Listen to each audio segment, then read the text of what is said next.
Comes on everyone. Let's start off.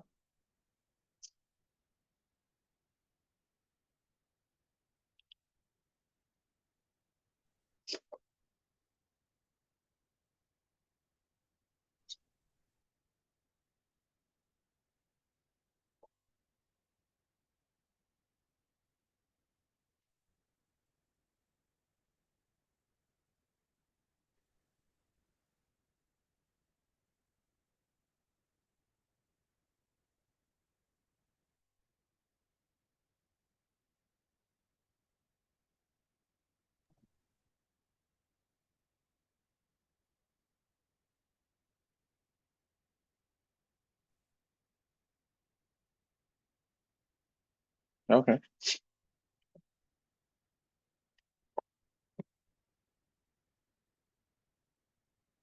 So last thing we did was this. Perfect. So let's go ahead with problems.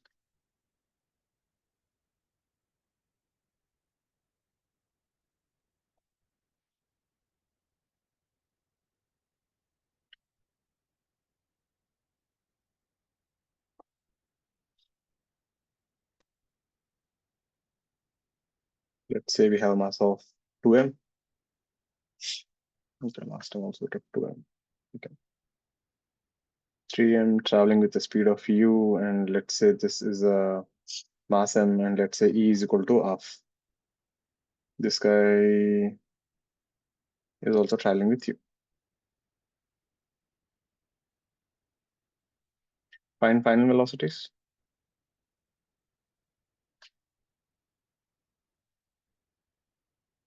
Let's say m1 going with u1. Let's say m going with u2. u1 greater than u2 and e is equal to 1. Find the final velocities. Get them. Direct formula substitution. Last time I told you how to solve head-on collisions. Draw the final velocities, conserve momentum, and use restitution. Get them.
Answers. Should I show the first one?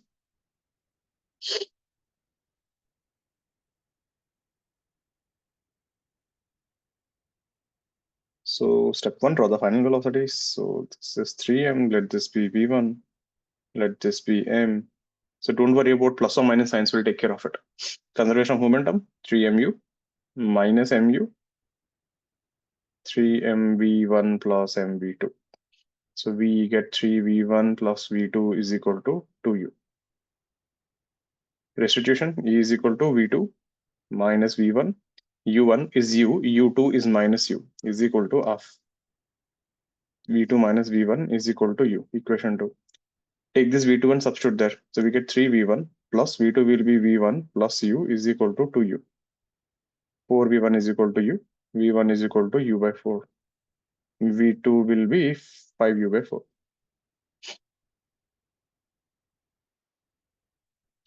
Easy? There's nothing else. Once you got the equation, it's just brute force. Any doubts on this? What about the next one? That's your standard result, the B part.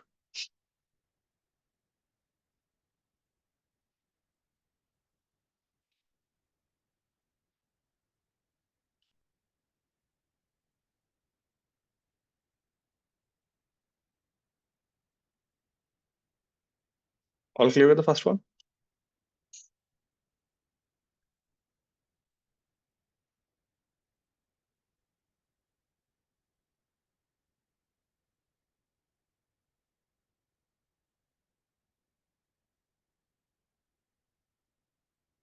So let's see the second part also.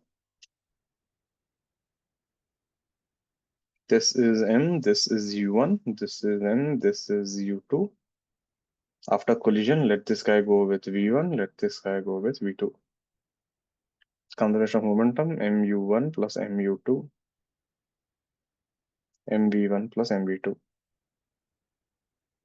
V1 plus V2 is U1 plus U2.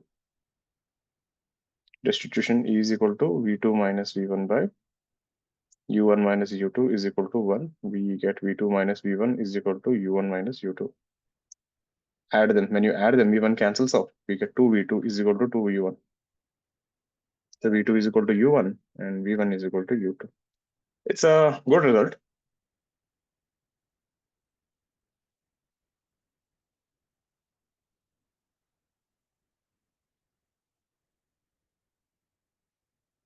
If two bodies of same mass collide,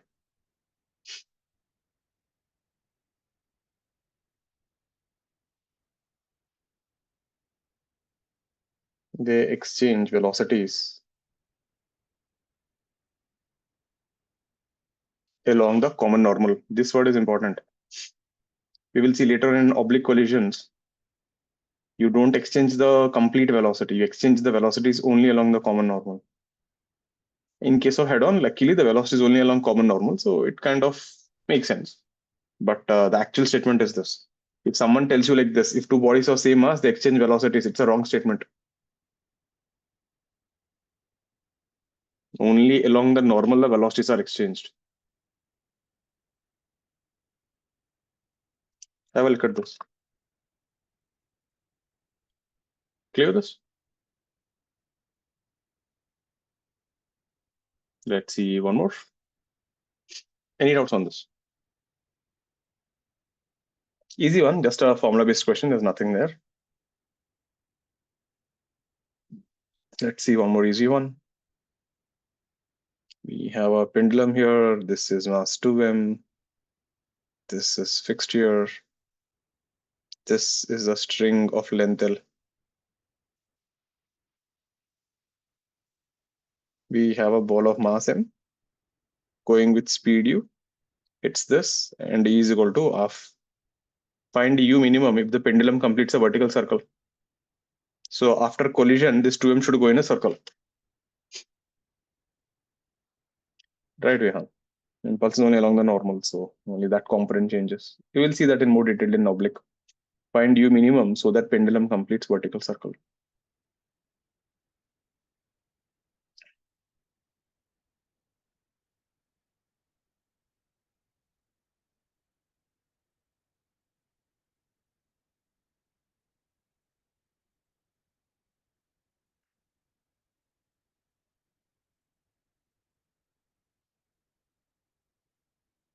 Now, these are the kind of questions you'll get in mains. Not tough, but a little working is involved, and you should know your basic steps.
We have one answer. 6 root 5 GL.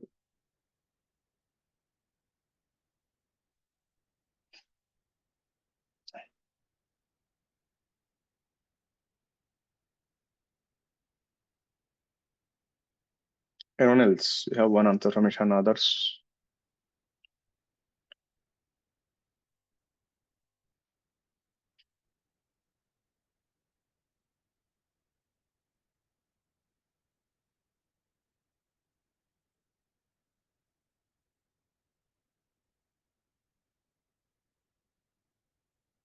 Yeah, 2 root 5 GL. Let's see. So the idea here is after the collision, this 2m velocity v2 must be, at least root 5 GL. We'll see that. So this is m, this is v1. Same steps, conservation of momentum. mu is equal to mv1 plus 2mv2. v1 plus 2v2 is equal to u. Then restitution E is equal to v2 minus v1 by u1 minus u2, that is u minus 0 is equal to half. So we have v2 minus v1 is equal to u by 2.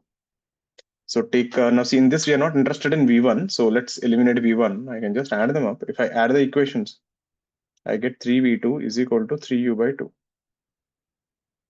I get v2 is equal to u by 2. Now we know v2 must be greater than equal to root 5 GL. So u must be greater than equal to 2 times root 5 GL. How did you guys get 6? Did I goof up somewhere?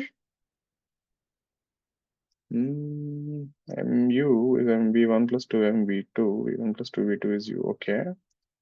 E is equal to v2 minus v1 by u minus 0. That should be half. Okay. When I added them, v1 got cancelled. I got 3v2 is 3u by 2, and v2 must be greater than root 5 GL to complete a circle. How did you guys get 6? Or did I mess up? Who else got 2? Vihan got 2. Ojas got 2. Yeah, there are 2 people who got the same answer as me. There are 2 people who got root 6 GL. How did you guys get root 6 GL? Meaning, what did you guys exactly calculate? 6 into root 5 GL. 3 people got. हाँ देवांश क्या किया calculations में? मैंने शायद नीचे 0 minus u लिया था. Okay. यार मैंने तो u minus 0 ही लिया. Then you got the same equations as me. Yeah, I shifted to I made it 2v2 minus v1.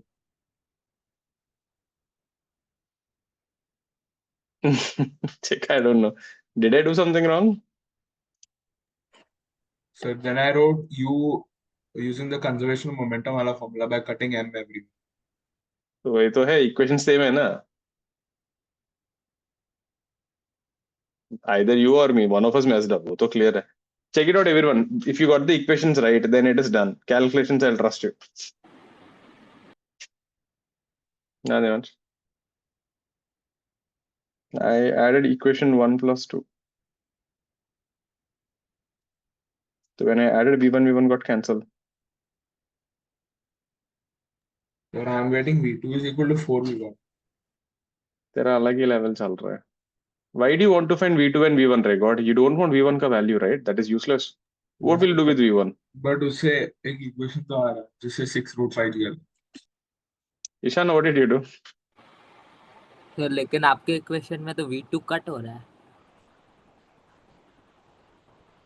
कहाँ पे कट हो रहे? If you add the equations, v1 cut होगा, Ray God. सर उधर first equation में v1 plus 2v2 is u आ रहा है.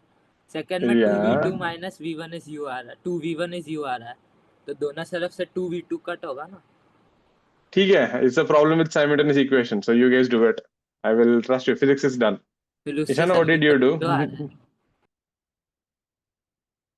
Your voice is not coming, right? Others? Anyone else? Purucha, what did you get? You got 2 or 6. Which side you are on? Sir, I got 2. There. See, she's on my side only. So, who else? You wrote u minus u by 2. ठीक है. Next thing. Mine is right. If it is not right, you can fight with Vihan. He is my army commander. He can fight with you for this thing. Next one. Let's do something better. So we have a ball of mass 3m. This is m. This is m. This is n. This is a. This is b. This is c, and this is t. This guy is traveling with speed u. Initially, all are at rest. E is equal to 1 for all collisions.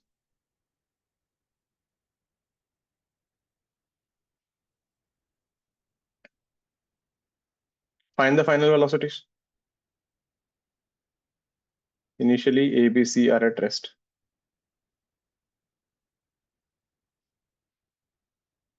So find the final velocities after all collisions.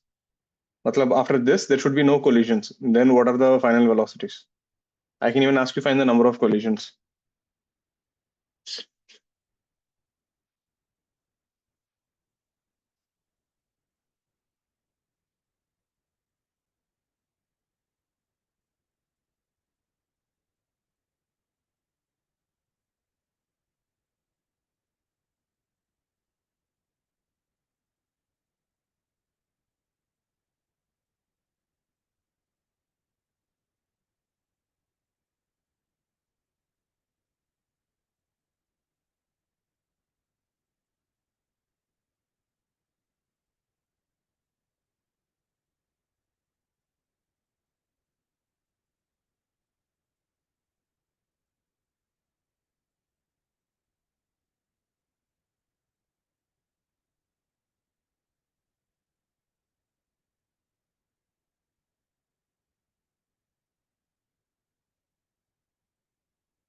Sir, can you show previous page for 1 minute?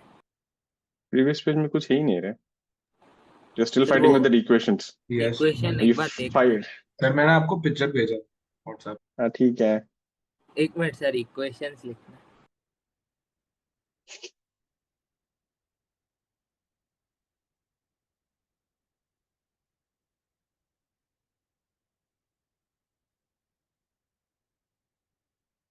Let's get this.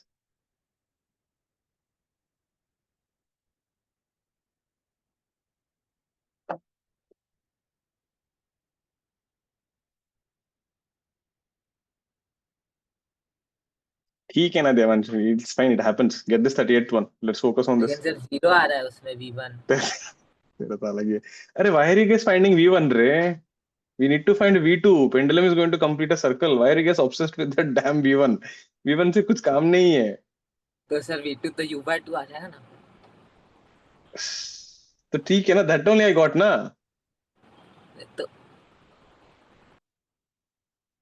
So you proved I'm right.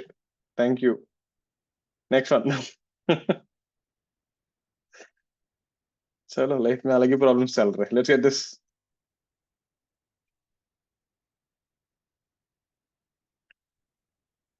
C is 3u by 2. I want velocities of all the 4 spheres. Can someone tell me how many collisions are there?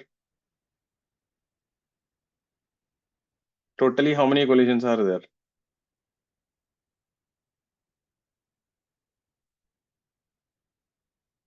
How many? It's more than 3. How many collisions?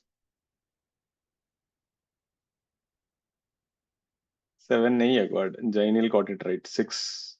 There are 6 collisions. I'll tell you. See, I'll give you a hint. What is happening? I'll tell you. First, A will go and collide with A. D will go and collide with A. So A will go. A will hit B. So A will come to rest. Then B will go and hit C. So B will come to rest. C will fly away. But tell me one thing. Did D come to rest? Nay, na. So D will come and hit A again. You're getting it. D is still traveling. After A stops, D will come and hit A again. So A will go and hit B again. B will go ahead. A will stop. But D is still traveling. D will come and hit A again. So the D will keep coming and hitting it from the back. Are you getting it? So the D doesn't stop in the first collision. So D is still traveling. It's like the person in front of you suddenly stops. You're going to come from the back and hit him. Total 6 collisions. Now try. I'll give you 2 minutes.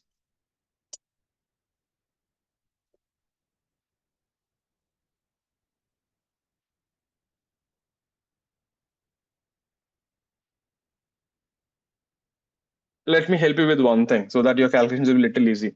Did you get the first part? Can you find the velocities after first collision D and A? That I hope everyone must have got it. So 3m is going with u, m is at rest, e is equal to 1. So after collision, 3m is going with v1, m is going with v2. Conservation of momentum, 3mu, 3mv1 plus mv2, 3v1 plus v2 is equal to 3u. Then the second one, restitution, E is equal to v2 minus v1 by u is equal to 1. So v2 minus v1 is equal to u. So take v2 here and substitute there. So I'll get a 3v1 plus v2 will be v1 plus u is equal to 3u. I get v1 is equal to u by 2 and v2 is equal to 3u by 2.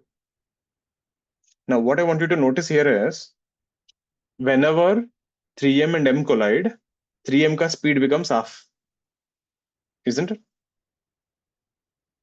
And you need to understand u is end of the day a variable. It doesn't matter what is the value of u. If this u was 100, it will become half. If u was 100 u, it will become 50 u. So whatever is the speed of 3m, it becomes half. Now, if you figure out that part, it will be easy for you to calculate. Neither every time you have to keep calculating, that becomes a headache. So after collision, speed of Vd becomes half. And Va becomes 3 by 2 times of, or 3 times Vd.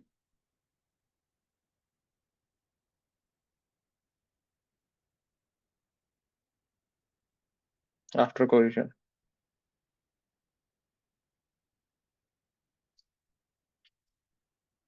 Why is not V1 minus V2 u is, array, it's like V final minus V initial, right?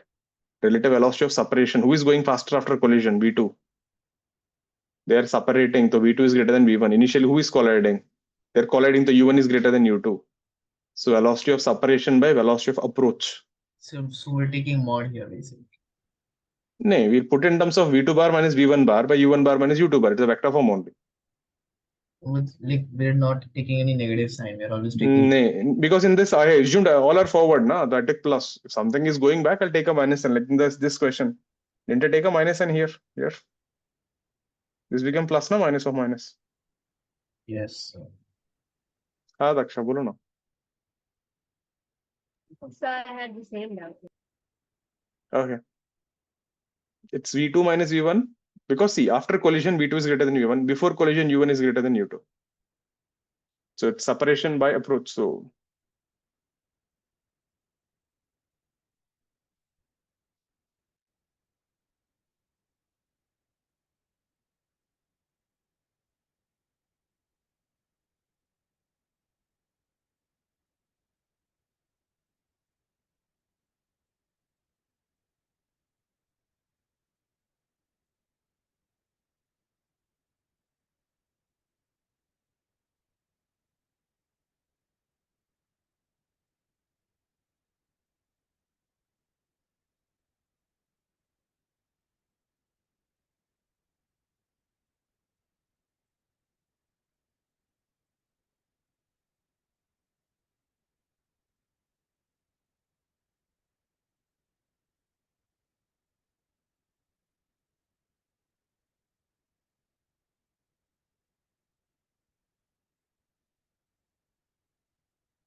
should I show you?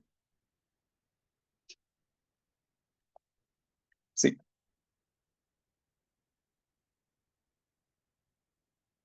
M, M, M. So this is traveling with you. So between these two will be your first collision. The first collision is between D and A. 3m, m, m, m. So after the collision gets over, just now we calculated this guy ka speed becomes u by 2. This guy ka speed becomes 3u by 2. Remember, this is at rest 0. This is at rest 0. Now these two will collide. A and B will collide. This is your second collision. And we proved this. If two masses collide elastically and the masses are equal, they'll exchange velocity. Now don't forget, this 3m is still traveling. This 3m is still traveling with u by 2. This is 0.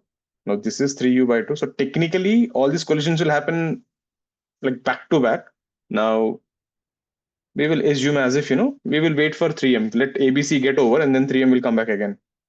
Now these two will collide. This is the third collision that is between B and C.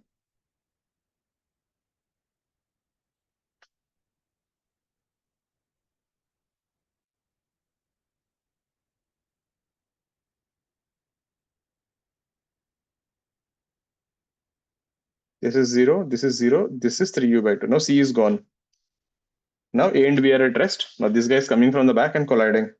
Now the collision will happen between again A and D. This is your fourth collision. Now, like I said, think about it. See, initially when your speed was u, it became half.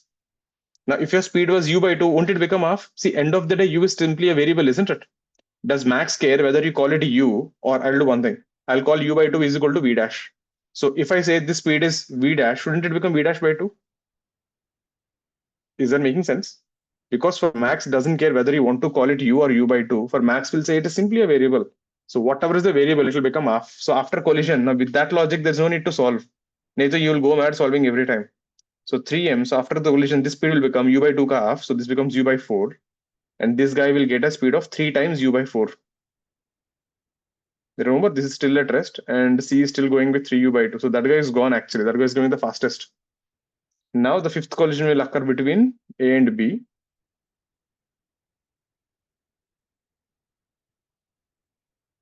Three m is still traveling with u by 4. This guy will come to rest.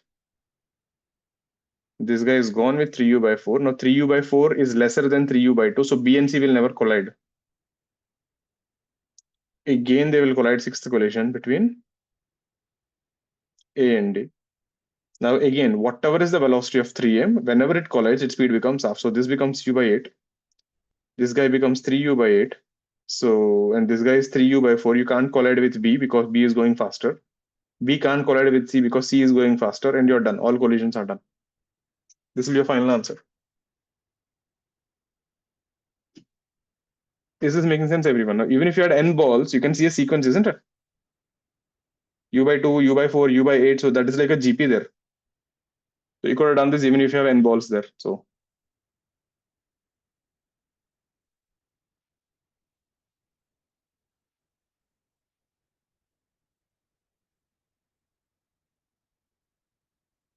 any doubts on this?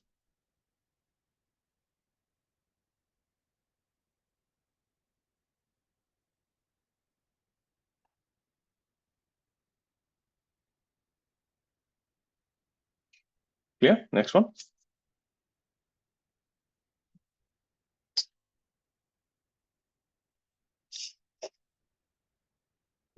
Turn in the page. Next one.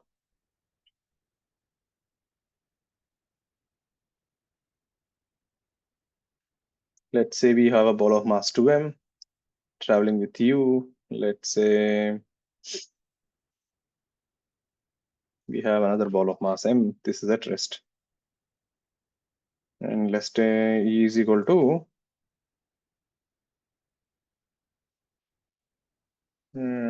E is equal to, let's take this as 3m. E is equal to half. So find final velocities. That is fine. Find maximum deformation energy.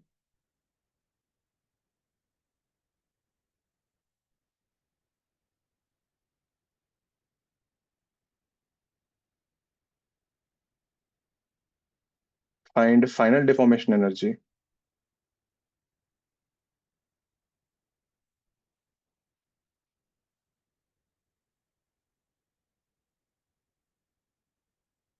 plot kinetic energy of the system versus time during collision approximately.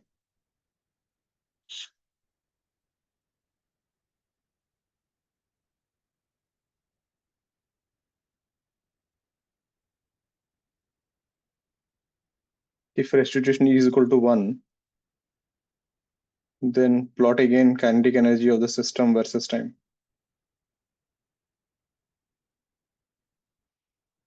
We'll do one thing, we'll change this only, na? For E is equal to 1. For the D part, I'll change it. Let's get this.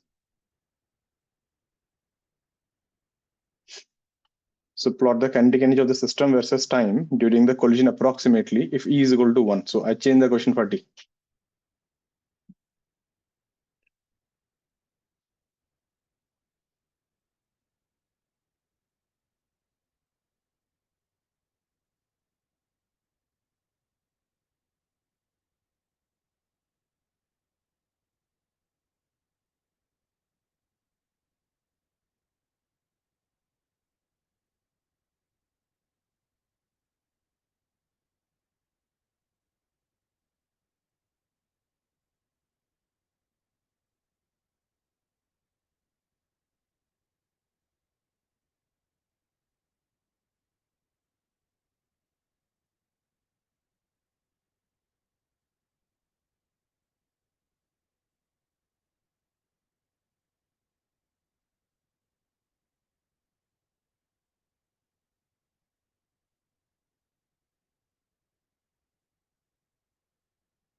Now you need to go back to the this thing.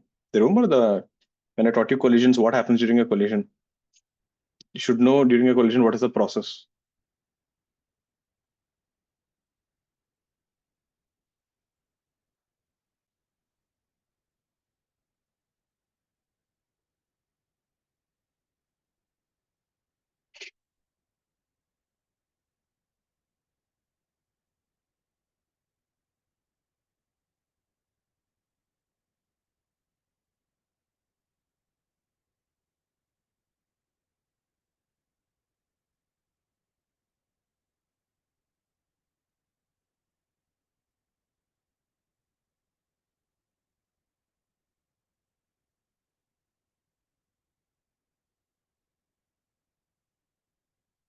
Okay, and the velocities part, I think people got 3 different answers. We have u by 2, 3u by 2, we have 5u by 8 and 9u by 8. We have also got the same thing. So we have 2 answers, 5u by 8 and 9u by 8. 2 people said the same thing. Numbers are bad.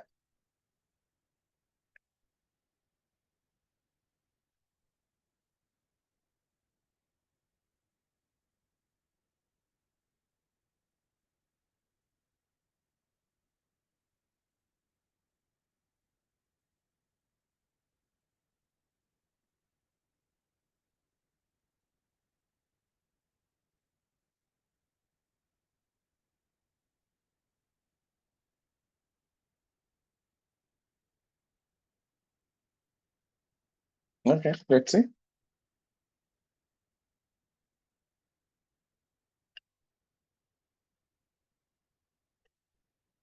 So after collision, this is 3m. This is v1. This is v2. 3mu is equal to 3mv1 plus mv2.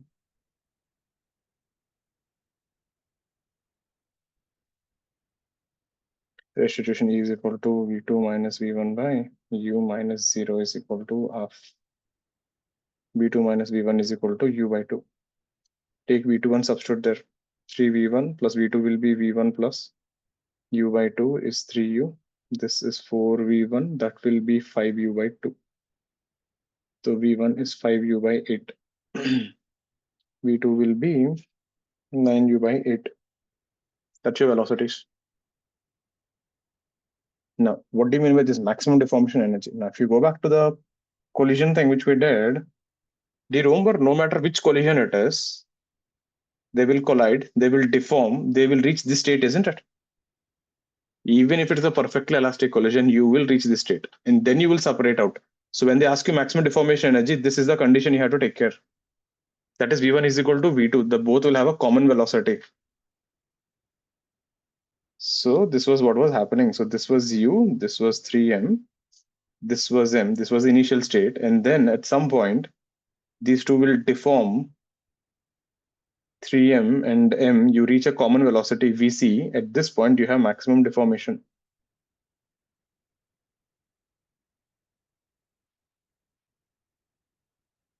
And then since E is equal to half, you won't recover everything. So some deformation will be left.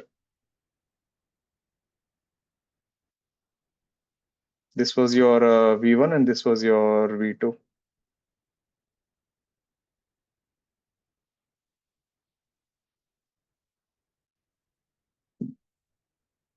You won't recover everything. So if you take between these two states, so state 1, this is your intermediate stage and this is your final state. So momentum in state 1 is equal to momentum in state 2. See, momentum is always considered because whatever forces are there between them, those are internal forces. So 3mu is equal to 4m V common. So V common is equal to 3u by 4. Now, if you look at the energy in state 1, this will be half 3m u square. This is your energy in state 1 is equal to energy in state 2. So this will be kinetic energy of 4m V common square plus whatever is left over is your deformation energy.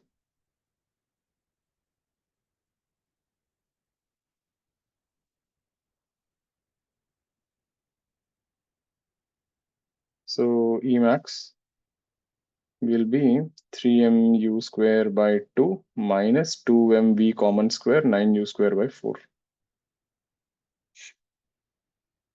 This would be mu square 3 by 2 minus 9 by something I goofed up. 16th above. That would be 9u square by 9 by 8. 4, 3, 12, 3, 3mu square by 8. This is your maximum deformation energy. Make sense? And also, if you notice, this is your minimum kinetic energy of the system. So during this entire process, the system will achieve this is the minimum kinetic energy. And what is the final deformation energy?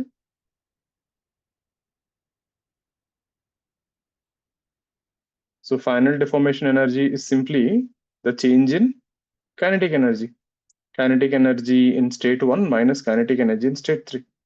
Whatever energy you had, what happened to the balance? The balance must have gone somewhere. That went into the deformation. So that is half 3m u square minus half 3m v1 square minus half m v2 square. You can substitute the values. I will leave it there. So, for example, if you try to plot the graph for this guy, I know I told you to plot for E is equal to 1, but if I try to plot for this one, kinetic energy versus time, you will notice this. So the kinetic energy will drop, will reach a minimum value, then will increase, but you won't get back to the initial value. This is your minimum.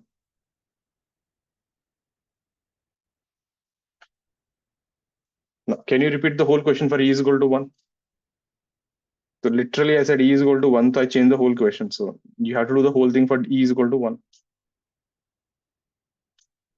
So I want to ask you a question here. Listen to this thing. Tell me whether it is right or wrong. In a perfectly elastic collision, kinetic energy is constant. True or false?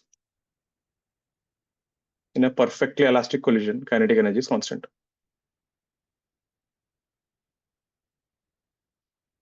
It's a wrong statement. You have to be careful. During a perfectly elastic collision, what happens? During the intermediate stage, some of the energy will go into deformation, then you recover, isn't it? It's like saying you have 100 rupees. I took 20 rupees from you. Now you have 80 rupees. Then I gave back the 20 rupees. You have 100. I agree. Finally, initially you have same. But during the entire collision, do you have the same value? You getting my point? So in a perfectly elastic collision, final kinetic energy, initial kinetic energy are equal. but kinetic energy is not constant throughout the process. Is that making sense? So that will be a theoretical question. We'll note it down. Can you do the same question for E is equal to 1? Get it? Plot the kinetic energy versus time graph if E is equal to 1 in this question.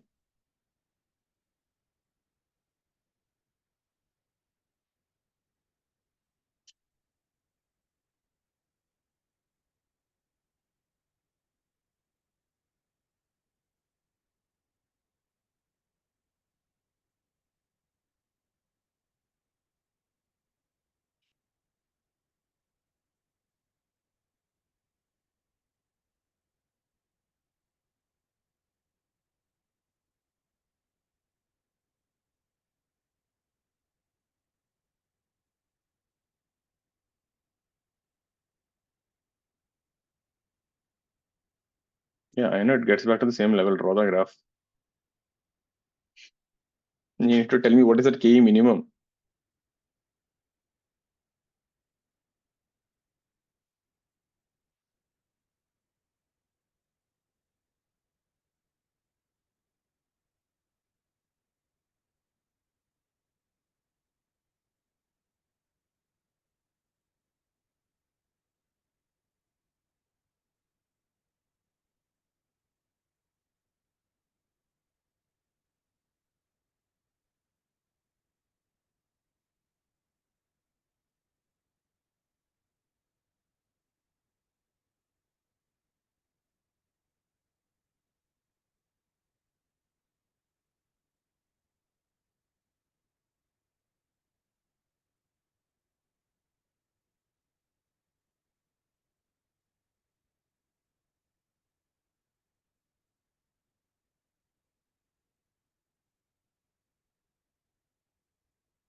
Hmm. So if E is equal to 1, what will happen? We haven't figured it out. There's no need to do any extra work. Answer is here only. So if E is equal to 1, this final case will be different. I'm not interested in that anyway. This is for E is equal to 1. Getting it? So if E is equal to 1, yeah, this diagram will be a little different. 3m and m. V1, V2 will be different, but remember, there's no loss of energy. This is what I said. Remember, does it matter which type of collision you're doing? No matter which collision you do, till here, so you have to reach the same state, isn't it? Whether E is equal to half or E is equal to 1, till here it is common for everyone. That E ka value will decide what to do from here. I hope is that making sense? So even if it's a perfect elastic collision, the maximum deformation energy will still remain same. The answer will be same. This is your maximum deformation energy and this is your minimum kinetic energy. So how much is that? So we get at this point maximum deformation and the minimum kinetic energy is 2mv common square, which is 9u square by 16, 9mu square by 8. That is your minimum kinetic energy. So if you try to plot a graph for this guy when E is equal to 1,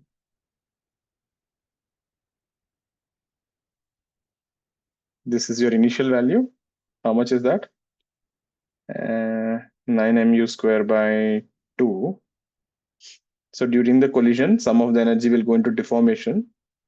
Then again, you will increase and reach the same value. This is your minimum. 9mu square by 8. Is this making sense, everyone? Whether E is equal to half or E is equal to 1, the maximum deformation energy doesn't matter. No matter whatever is the value of E, you have to reach that state. Because E is equal to 1, right? There's no loss of energy. So finally, initially, they should have same kinetic energy, isn't it? Is this making sense, everyone? So E won't affect the problem. So there's a statement there, in a perfectly elastic collision,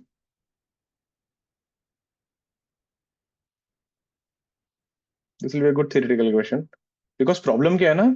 You keep on hearing this word, perfect elastic collision, no loss of energy, no loss of energy. So people think no loss of energy is same as kinetic energy is constant. In perfectly kinetic energy initial and final are equal. But kinetic energy is not constant throughout the process. It is not conserved. It decreases and increases and comes back to the same level.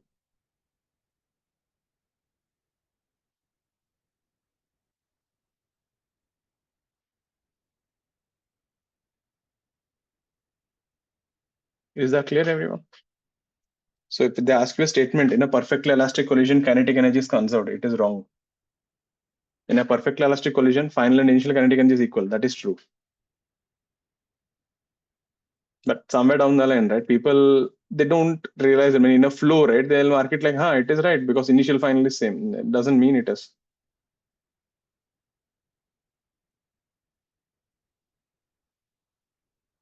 Any doubts on this?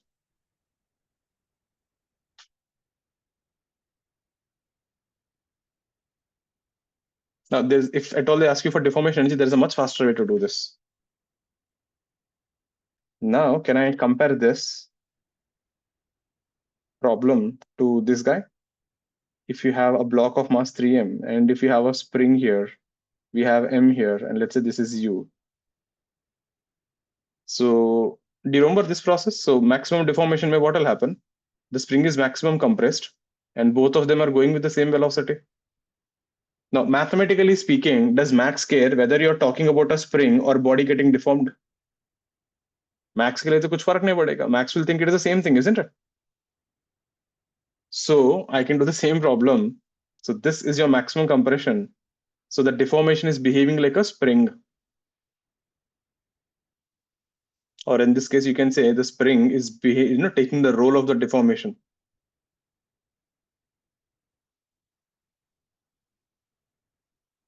So this is one good thing. In physics, you will keep on noticing this. As long as the equations look same, Max doesn't care what you're talking about. It could be charge, it could be current, it could be energy, it could be mass. The things will fall into the same place. And interestingly, you know the answer for this already. What is the answer? Half k x max square is equal to half mu relative square, isn't it? I taught you last time, reduced mass. What is half k x max square? This is your maximum deformation energy. So if at all they ask you deformation energy, there's no need to go through all that process. You can directly finish off with this. So in our example, this answer would be half mu is m1, m2, so 3m into m by 3m plus m, and v relative is u square. This thing comes out to be 3mu square by 8.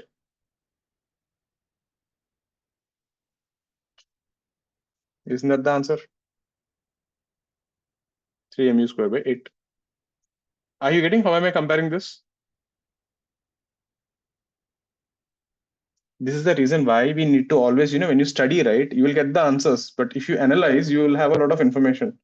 That was the whole reason we spent so much time on this diagram. So this did give us a lot of ideas. Is this clear, everyone? So in collisions, generally, right, people are only obsessed about the starting part and the ending part. People forget in the middle, you can do a lot.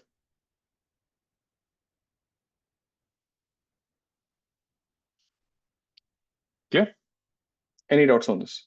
So be careful. There is one more term you can introduce called maximum deformation energy or minimum kinetic energy. And luckily, the minimum kinetic energy is independent of coefficient of restitution. You will reach that minimum state. If it is E is equal to 0, what would have happened? If E is equal to 0, you know how the graph would have looked? It will decrease till here and then become constant here. No? It won't recover at all. Isn't it? The graph would have looked like that for E0.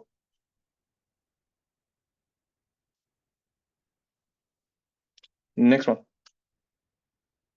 39 is a good one. That could be an advanced more than one choice question.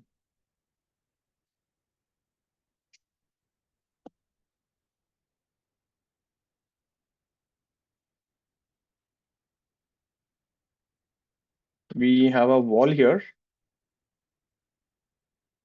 moves with constant velocity v.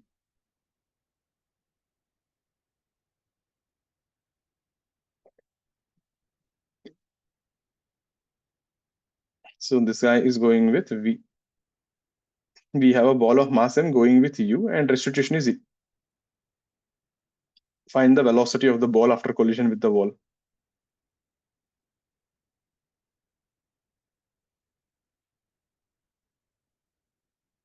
Now, in these problems, listen, I want to say something here. Listen carefully. Now, no matter how big the wall or mass is, when you collide, shouldn't your velocity change a little bit? Technically speaking, velocity will change a little, but in this question, it is saying it is going with constant velocity. So, whenever you handle this kind of question, so you need to know this. They won't tell you this, but there is a background, something is happening here. After collision, velocities must change. It doesn't matter. Lorry goes and hits a cycle, velocity will change a bit. Right? Must change. But here it is saying velocity is constant. So therefore, if you want to maintain the same velocity, someone must be pushing you, isn't it? There must be some external force which is maintaining your speed.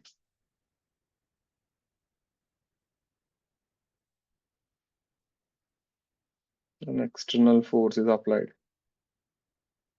That means if you apply an external force, therefore momentum is not conserved. There, that is a catch. So whenever you hear these kind of words, the body is going with constant velocity and hitting a wall. Something is going with constant velocity and hitting something. Gone. Momentum is gone. The moment you use the word constant velocity, game is over. You can't conserve momentum. Just keep that in mind. Now in collisions, you have only two formulas, momentum and restitution. So momentum is gone, you're left with only restitution. Give it a try. So when you hear the word, something is traveling with constant velocity, technically it is not possible. The only way that can be done is by applying an external force to maintain that velocity. That means you can't conserve momentum. Wall is going with constant velocity. Matlab, it will keep on going with V no matter what happens. Means before collision it is going with V, after collision it will go with V. Matlab that speed V will never change. Arey God, E is not 1. E is E only. Answer will come in terms of E, U and V.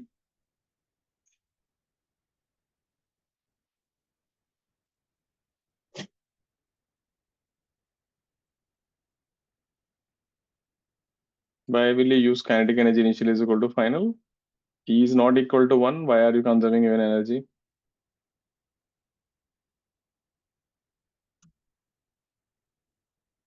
Don't conserve energy. Even if E is equal to 1, don't conserve energy. Because the moment you use energy ka term, you will get V1 square, V2 square ka terms. Calculations become messed up. Restitution is cool.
V plus EU, V minus U, V. All of you are wrong.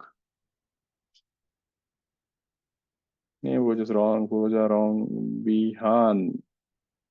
Your dimensions are only not matching, right? तेरा अलग ही level answer है. Arya wrong. Ansh wrong.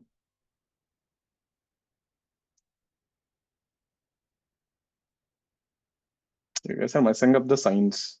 You have to be careful here with the signs. Just that looks right. Devansh gone. Surya. Do you mean to say that is U plus V, right? Huh? That looks right. Let's see. Again, like I said, there is no momentum here. There is only restitution. So you just have to be careful with the signs, and it's taken care of. So this is before collision.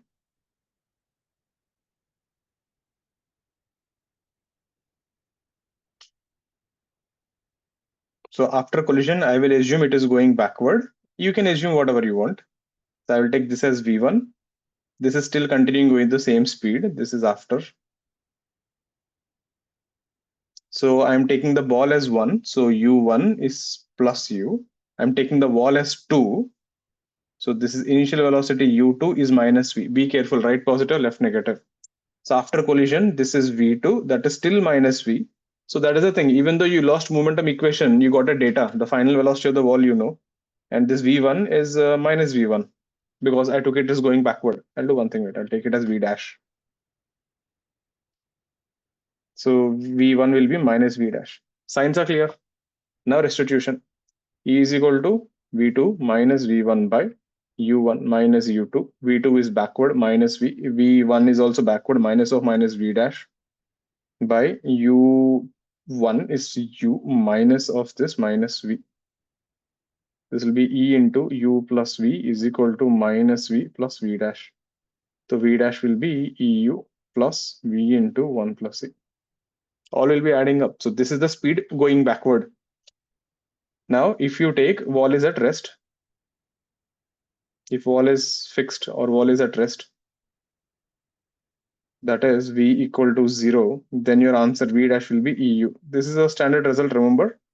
That means if you go to a wall with a speed U, after hitting the wall, you will bounce back with a EU. Clear? So if you hit a wall with speed U, you'll come back with E times U when the wall is fixed.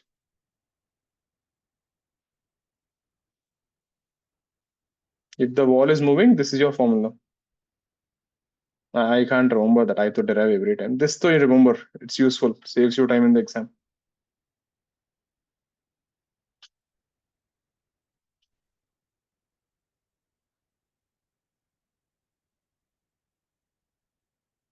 Is this clear, everyone?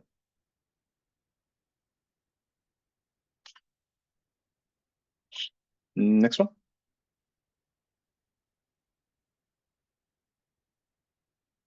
Any doubts on this? Signs you have to be careful. There's a good chance you'll go for one sign, that's it. It's not a tough one, but there. Next one. We have a particle projected with speed U vertically. Restitution is E. So what will happen? It will go up. It will come down. I'm showing it little to the side, but it always happens on the same line. After colliding, you'll bounce back with speed EU. Now you'll go little less height. Then your speed becomes E square U. Now you'll go even less height and so on. Understand? All this will happen on the same vertical line. For you to show you, I'm keeping little to the side and so on like this. A ball is projected vertically with you. Find the total distance, total time, and average speed.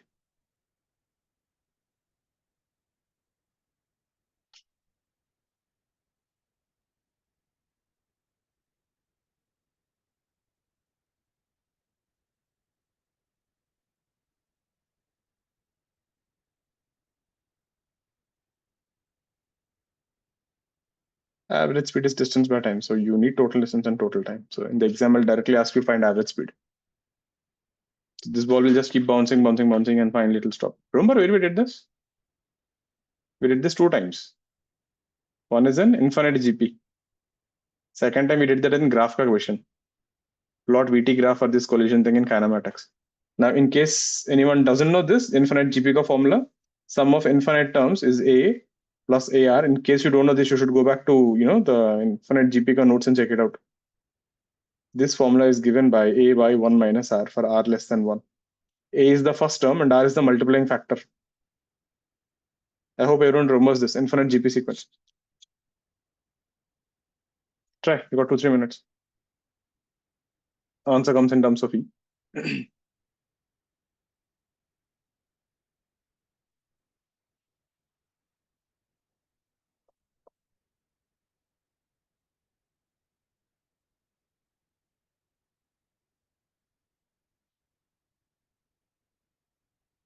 Just give it a try and be back in a minute.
Answers U by G1 minus E. Find the average speed, no? That will give me everything. If you want the average speed, that will give you everything. They are missing a 2. G नहीं आएगा God यहाँ dimension match नहीं हो रहा है average speed में.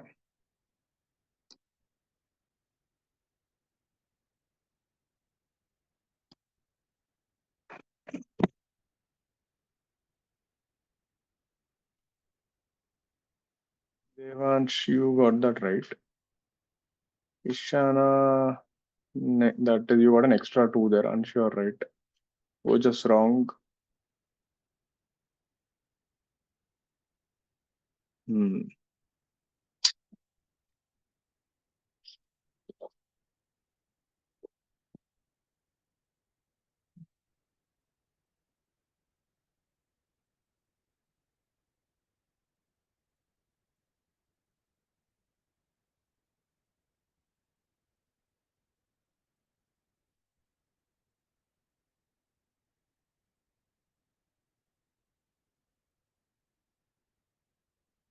See.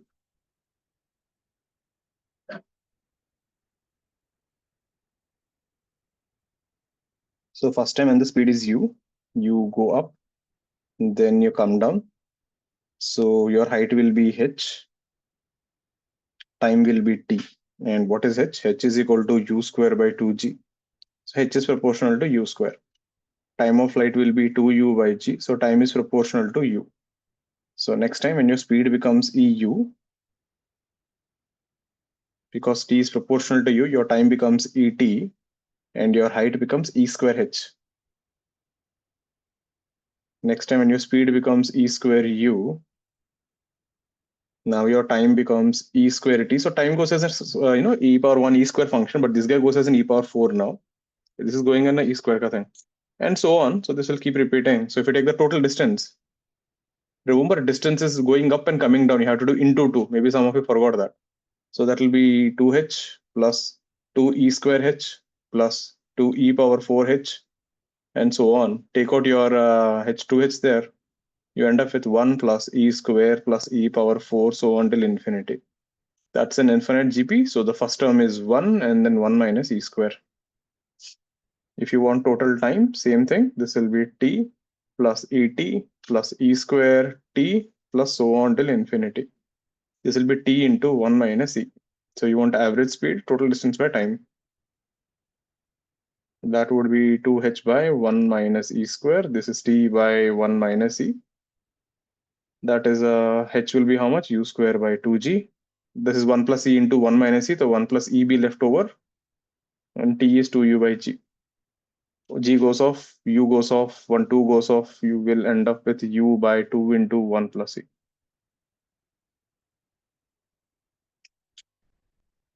Is that clear, everyone?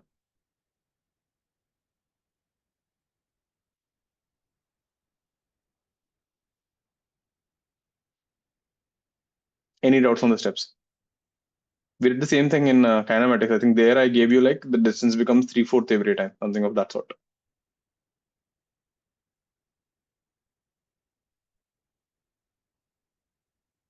Next one.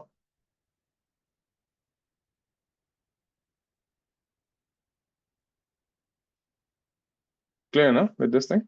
Sharman, Arush, Vignajit. Clear? Pratik? Next one.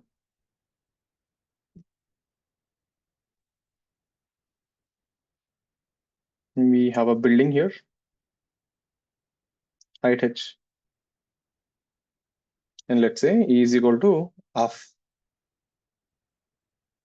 Now what you did, you have a ball here. You projected it downward with speed u. So this ball goes and hits the floor and comes back to the same level. So technically, if you drop the ball with 0 speed, you will bounce like this, isn't it? You will never come back. So find the minimum speed. So find u minimum.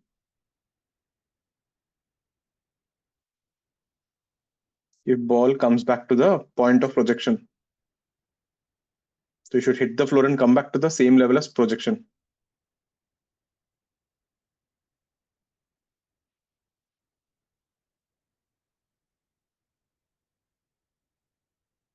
I hope the question is clear. If you hit the floor, you lose speed, so you can't come back. So I need to give you initially some more speed to you hit and come back.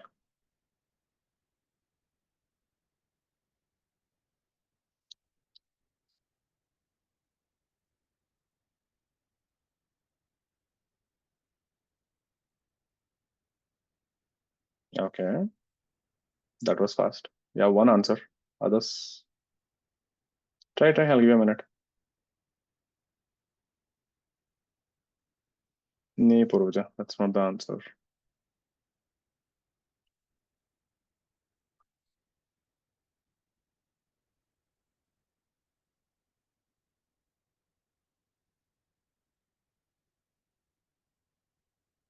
We haven't did this before.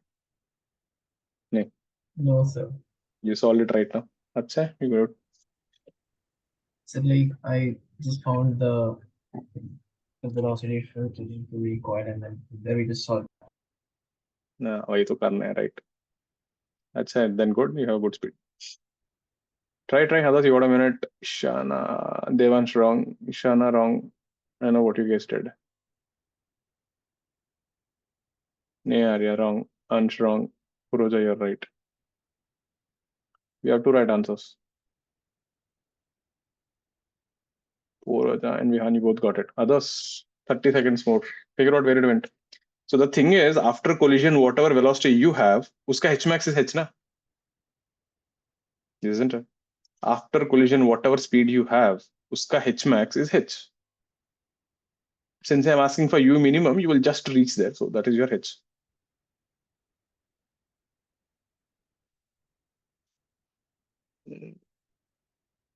Right, Adi. Got it. No, just that's wrong.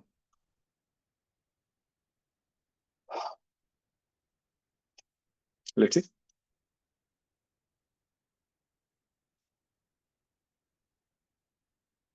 First thing, you're projecting down with speed u. You will come here. So when you're hitting the ground, what is the speed? V square minus u square is equal to 2as. So V square minus u square is 2. Gravity is minus g. Displacement is minus h.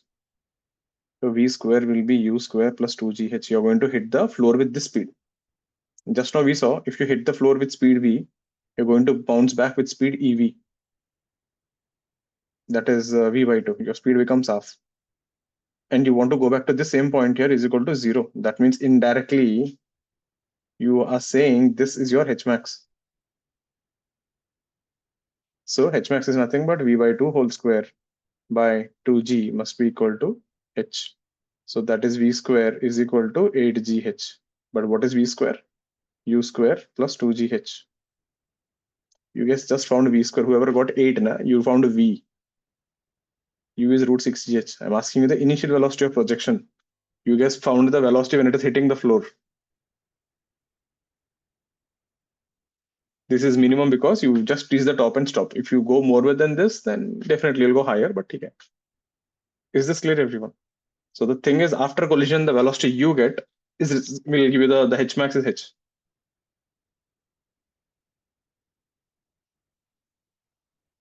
Clear with this?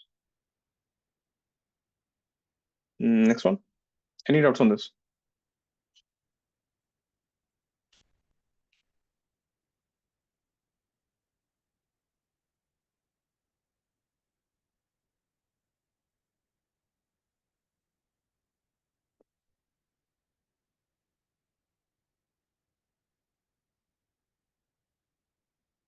Next one.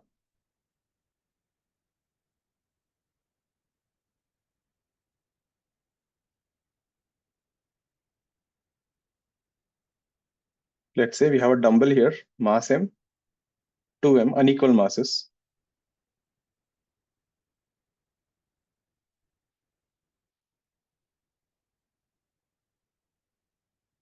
We have two fixed supports here.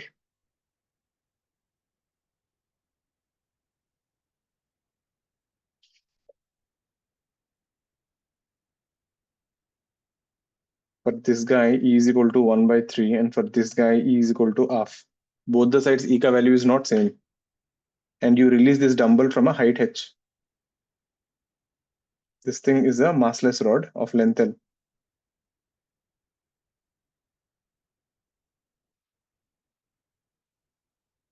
So this dumbbell of length L is released horizontally.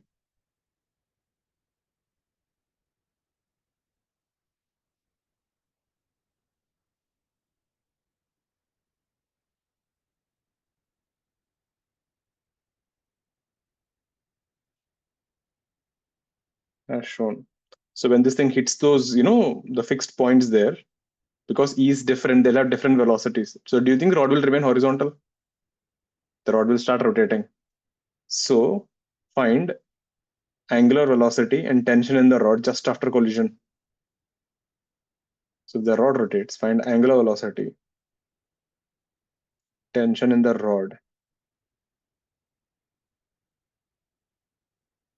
after collision.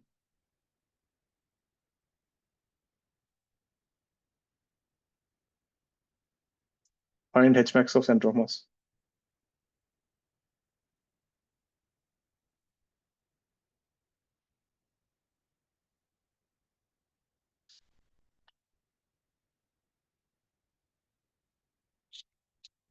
You can even play more actually. You can even ask the coordinates of M and 2M and all that stuff, but the first question is the main one. Since both the sides have different velocities after collision, this won't remain horizontal.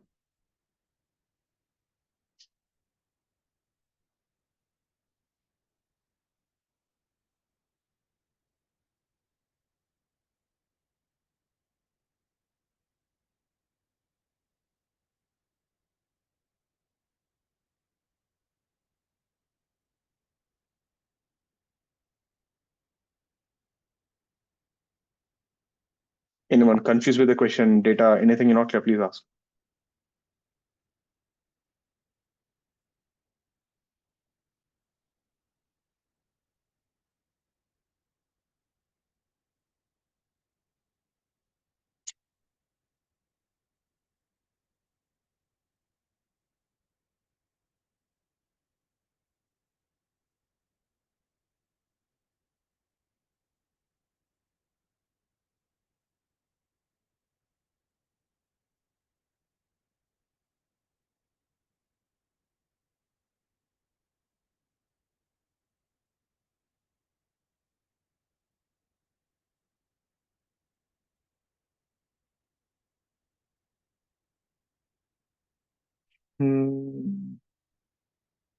Okay.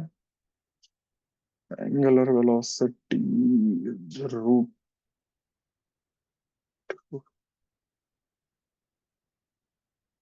Okay. Root 2gh minus root gh by 3. You can simplify that further, Nare, Puroja. We have that is fine. Get the tension part. Try. Everyone should give it a try. I'll give you a minute more. Get the omega part. I hope you guys remember how to find the omega. I taught you this in circular motion. If 2 points have velocities v1 and v2, omega is defined as relative velocity perpendicular to the line joining by distance between them. Hope you remember. That's how you find omega if you have a rod or something and if you have the 2 points of different velocities.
Don't use v relative. Right? So problem क्या होगा ना? V relative is again what? Velocity with respect to the center of mass, not v relative between them. Better use m omega square. See.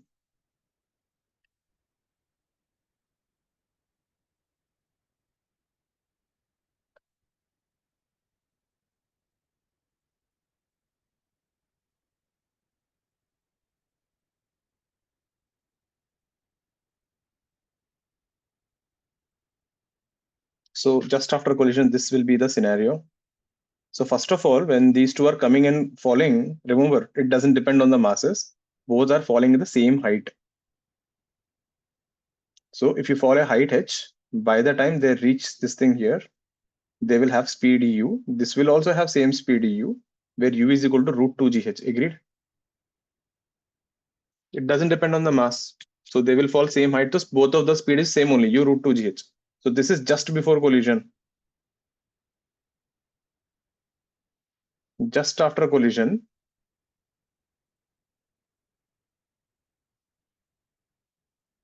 this guy ka velocity will become eu by 3. So u by 3.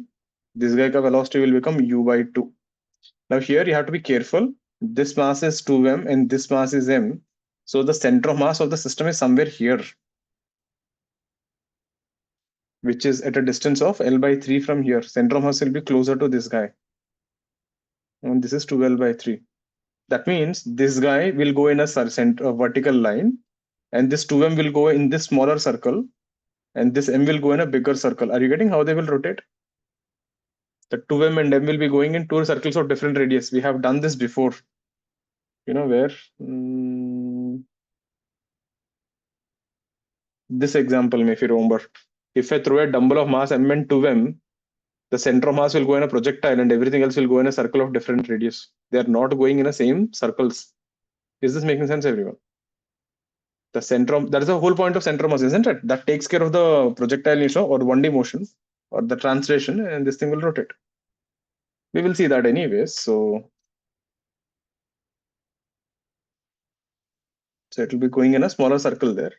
What is omega? Omega is u relative, so u by 2 minus u by 3 by distance between them. So this has nothing to do with center of mass. U by 6L. That's your omega. Clear, everyone? So this rod here, 2m, this is m. This is your center of mass. So this guy is going in a smaller circle. This guy is going in a bigger circle. So if you want to find tension, this will be m omega square. Remember, the radius is 2L by 3. Or you can take even this guy, tension 2m omega square L by 3. Doesn't matter, answer will come same. You take any sphere, the center of mass, will take care of the distances. So you can draw FBD of any one of them. So tension will be 2m omega square L by 3. So this is 2m omega is u square by 6, 36L square L by 3. This is mu square by 18354L. And what is the velocity of center of mass? m1 u1 plus m2 u2. So this is 2m into u by 2 plus m into u by 3 by total mass 3m. This would be m will cancel, u plus u, 4u by 3 by 3, 4u by 9. This is the velocity of center of mass. What is the h max of center of mass? You can treat the center of mass like a particle. U center of mass square by 2g. That would be 8u square by 81g. That's your answer. So this center of mass doesn't care what is happening. This will simply go in a straight line and these two will go in circles about it. Is this making sense, everyone?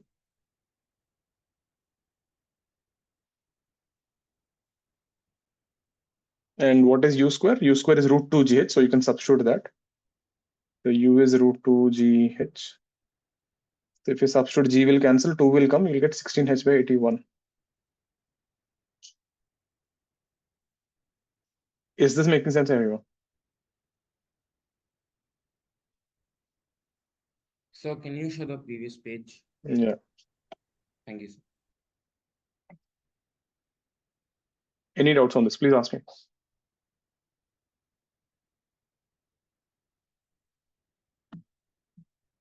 Clear now, everyone? Ansh, got this? Niharika, clear? Surya, Chainil, got this? About the center of mass, the rod is performing circular motion, therefore the omega both, yeah, it has to be same, na? इसलिए दोनों को omega same आया ना? Doesn't matter. ठीक है? Go, take a break, come back with 7.5. We'll continue from here. Any doubts so far? So can you go to the previous page? Previous or next page? Yeah. Thank you. This one, na? Yeah. ठीक है, take a break, come back in 10 minutes. Sorry. Okay.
Camps on everyone.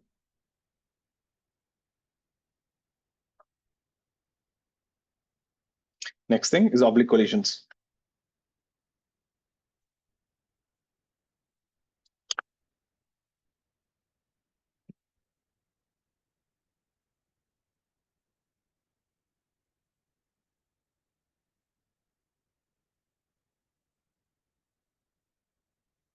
Now I said last time, if your head-on is good, oblique is same thing. So in oblique collision, the velocities are not along the common normal.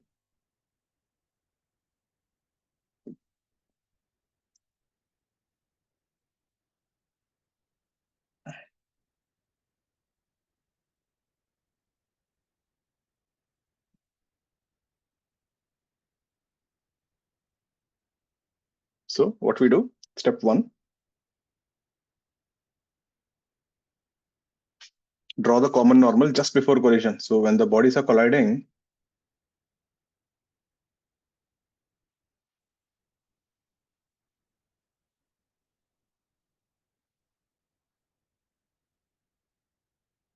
just before the collision.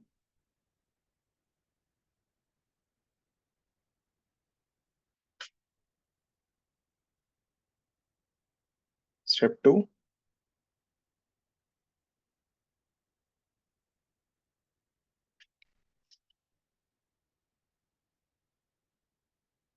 and actually we can add here only and resolve the velocities along and perpendicular to the normal.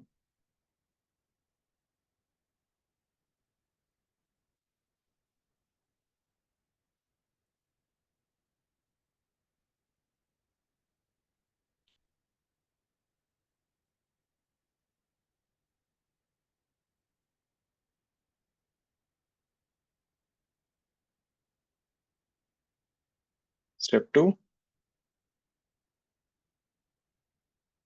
during collision, now we know the forces will be only along the normal. So components along the normal or components perpendicular to the normal are unaffected.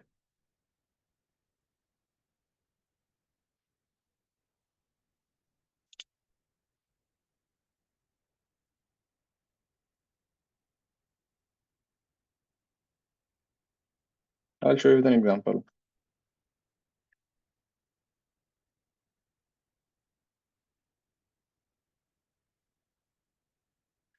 Perpendicular components are unaffected.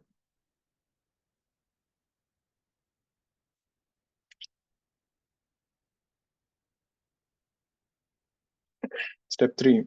So you can solve for velocities along the normal. That becomes a head-on problem.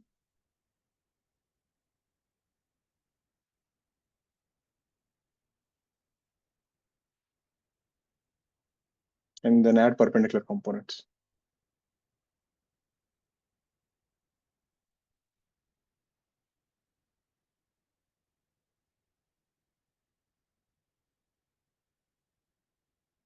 Let me show you one. See, this is what we do. So let's say we have two particles here and center to center, this is your normal.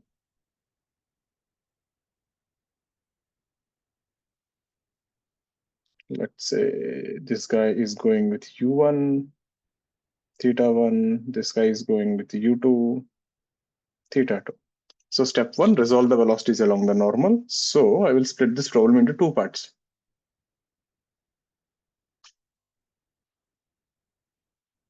This is a normal, this is a normal. This velocity will be u1 cos theta 1. This velocity will be u2 cos theta 2. This will be u1 sine theta 1 and this will be u2 sine theta 2. And we know during the collision, the force will be along the normal. Now you tell me, if the force is perpendicular to the velocity, what happens? It's unaffected. Have a look at this page once.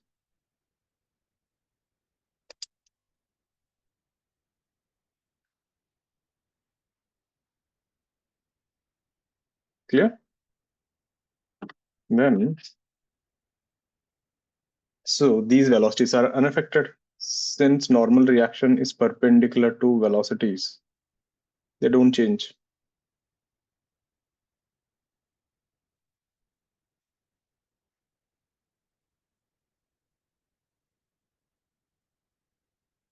And now if you look at this problem, doesn't it look like a head-on collision?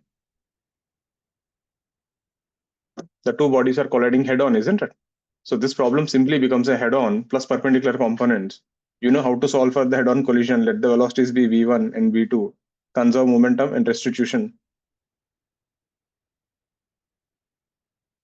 So after finding v1, v2, you're done. So just add them up vectorially. So your final answer will look like this. So this guy is going with v1 and going up with u1 sine theta 1. That's your final velocity. This guy is going with v2 and going down with u2 sine theta 2. That's your final velocity. Done. Making sense? So end of the main story is that you need to draw the normal, get the components, do head-on collision, and then just add the perpendicular components again. Any doubt in this process, please ask me. That's it. If you understood this, you know how to do oblique collisions. Let's see a question.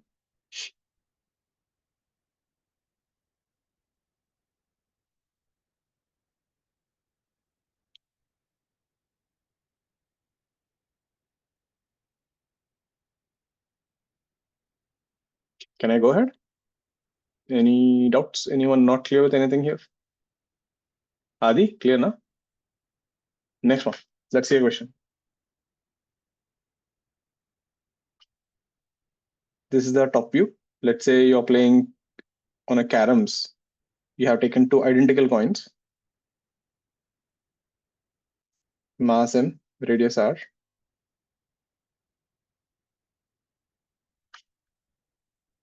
So this guy is given speed u such that the speed u is exactly tangential here.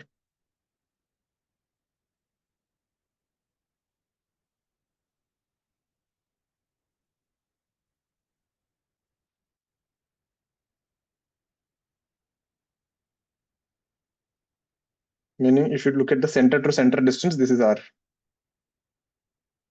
This coin ka mass is also m and r. This is at rest. And let's say e is equal to 1. Find the final velocities.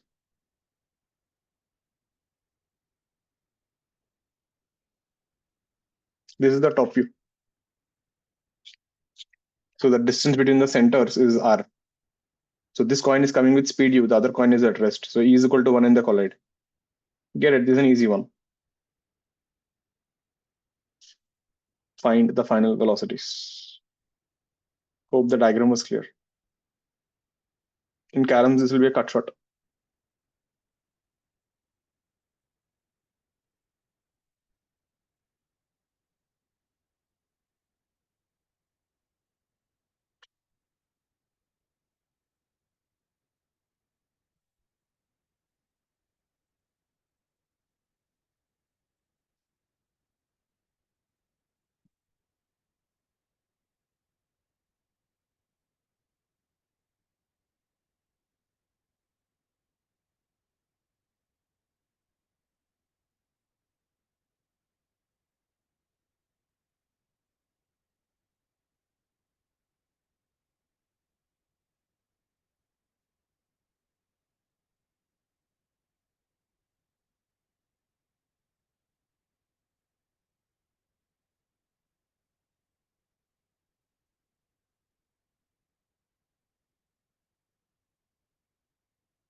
They will actually fly off perpendicularly in this case.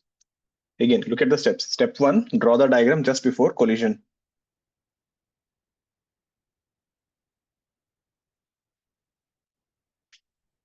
Yeah, this is not proper, but okay. So center to center, this distance will be 2r. This would be your tangent here. So this is r. So this angle is 30 degrees. So if you look at your velocities here, this is u.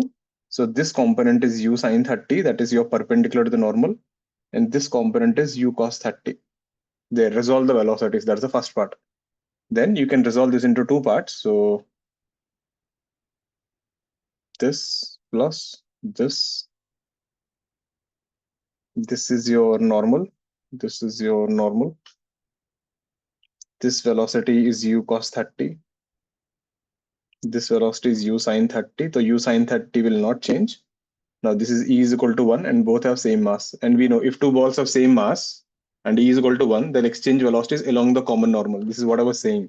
They don't exchange full velocities. So after collision, this guy,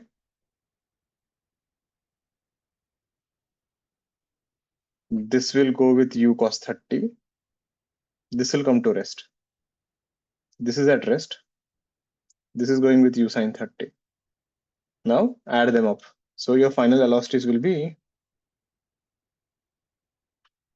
so this coin is going with u cos 30 and this coin is going with u sine 30.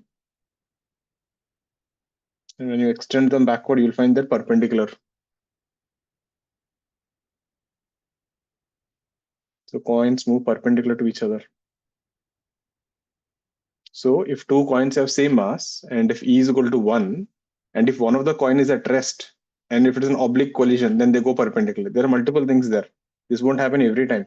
If the other coin was moving, it wouldn't have gone perpendicularly.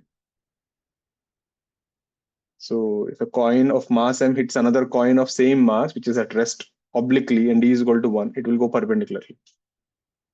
Is this clear, everyone? So here, velocities exchange.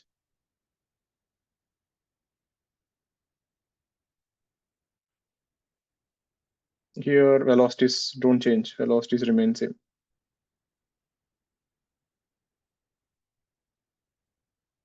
Is this making sense, everyone? So splitting the problem into two parts make your life easy. You can clearly see. Next one. Let's see one more like this.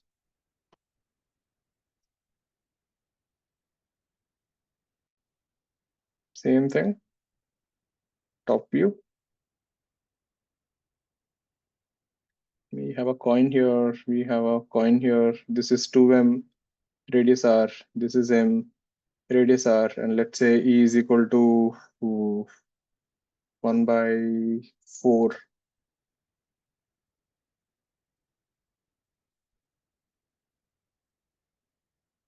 So this is traveling with speed u. I'll do one thing. I'll take E is equal to r. This guy is also traveling with speed u, and this distance will be √3r. Now find the final velocities.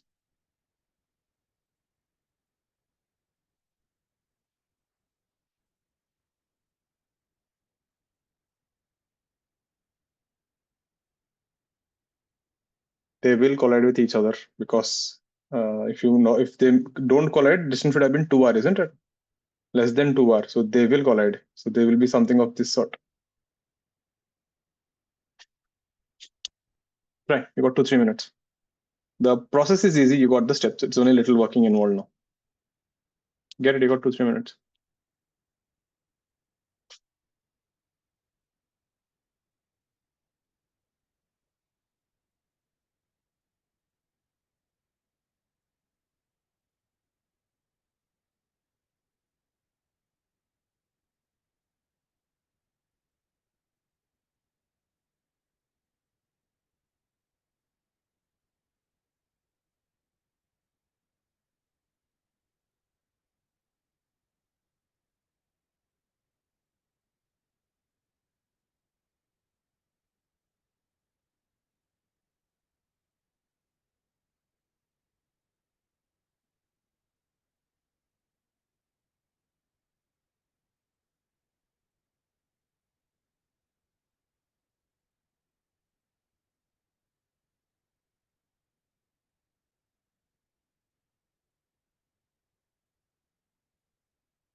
Do you get the angle? कितना है 60. Then you know the process. Resolve the velocities along normal, perpendicular, keep the perpendicular aside, along the normal, do the head on, then add them back. Try. I'll give another 1.5 minutes. It's not tough. It involves working, so it is a little lengthy, yeah.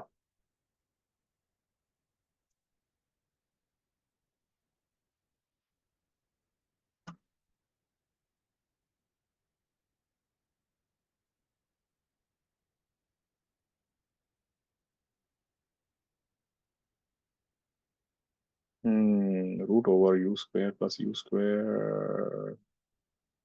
How did you get u square again, right? Should have got u square cos square 60 कुछ तो आना चाहिए ना ऐसा नहीं? One of them stopped क्या? I think that 2m will something will happen, I guess. Let's see. 2u cos 60 आया क्या? Okay.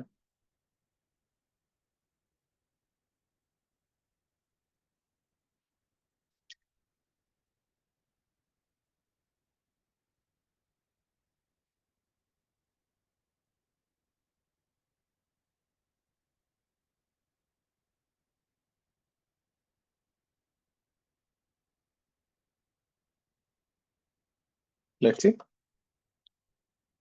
So when they're about to collide,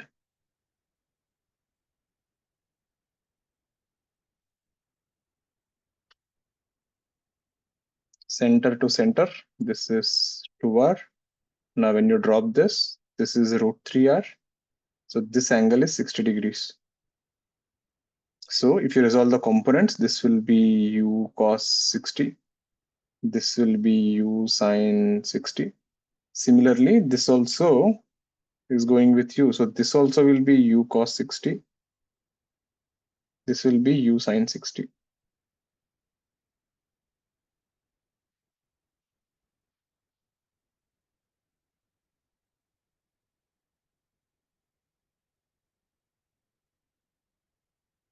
Yeah. Now split this problem into two parts. So we have two spheres like this and two spheres like this. This was the normal. This guy ka mass is m, this guy ka mass is 2m. This is traveling with u by 2, this is traveling with u by 2, and E is equal to half.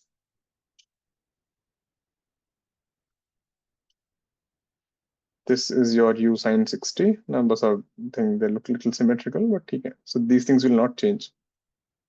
So after collision, let the velocities become v1 and v2. This is your head-on. Conservation of momentum, conservation restitution. So momentum will be 2m u by 2 minus m u by 2 is equal to 2m v2 plus m v1. So this will be u by 2 is equal to 2v2 plus v1. Equation 1.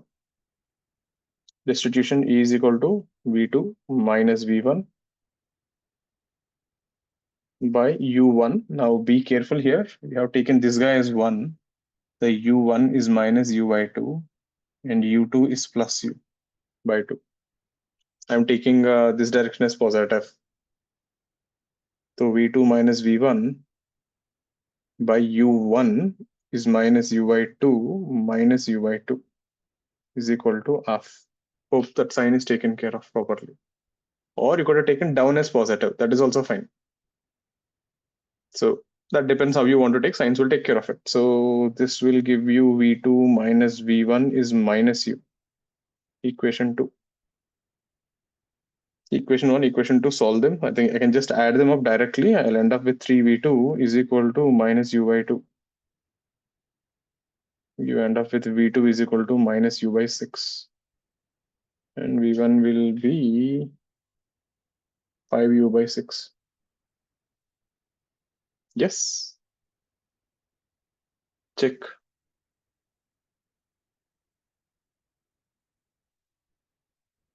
You just rotate the book by some 60 degrees. So you will see this is right side, right? So The 2m is actually getting reversed. v2 minus v1 is minus u by सही बोल रहे I goofed up. This is minus u by 2. Yeah, so let me solve again. So add them up, you end up with 3v2, v1 will cancel. Oh, this is coming 0. Nice. So v2 actually became 0. This 2m came to rest. And v1 is u by 2. No? Right?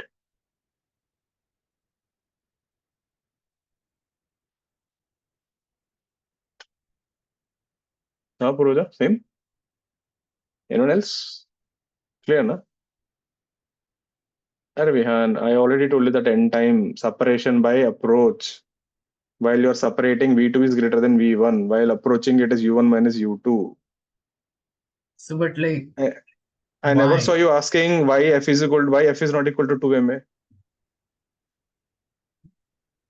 You should have asked me that also, na? Why is f is equal to ma? I should write f is equal to 2ma. Or I should write f is equal to m square a cube. You never had a problem there. Now suddenly when I say E is equal to V2 minus V1, you have a problem like with the formula. This is the formula. What is the problem? So why isn't it u2 minus u1? Then you will get a negative sign. Boss, relative velocity of approach by separation. Which part of that you're not getting? I'm not sure. This is the third time you're asking. Initially, when you're colliding, who is greater, U1 or U2? So, u1. Or else they won't collide only. So you're approaching with the speed of U1 minus U2 bar. After collision, Yes, who is going faster? v2. So they are separating with the speed of V2 minus V1 bar. Okay, yes, understood. Happy? Yes, Yeah. thank you. Problem you asked, that is not the problem. Last time also told the same thing. You said, okay. You shouldn't have said okay then. Don't be confused. Na? See, you're not understanding, na? Then say na outright, sir, I didn't understand then. Bas wahi bol raha hu, kuch nahi. Meaning you had that doubt for last 3-4 problems, with that doubt you're doing it. Don't do that. You didn't get it. Ask that point only. Clear with this? So what is the final answer? Final answer, this guy M is going with the speed of V1 is U by 2. And this perpendicular component is u root 3 by 2. So that will go at some weird angle there. And this 2m will go off like this, u root 3 by 2. This was the normal. Clear, everyone? This is how they'll fly off. Is this making sense, everyone? Oblique collisions. Straightforward, right? So the main thing is to find the angle, resolve the velocities, and solve. It's like a head-on. Any doubts on this?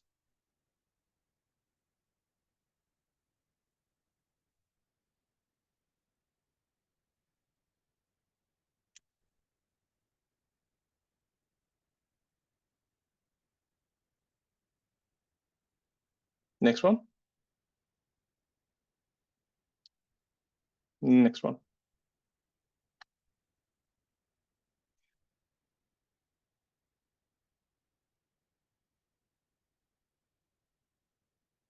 We have a ball of mass m traveling with speed u.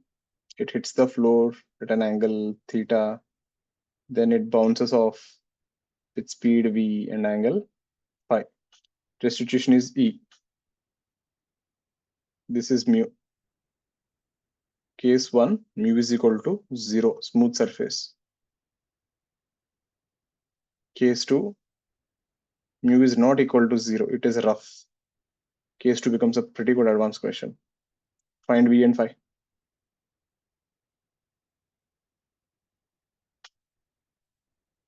Let's do the first one. Case 1 is the standard model.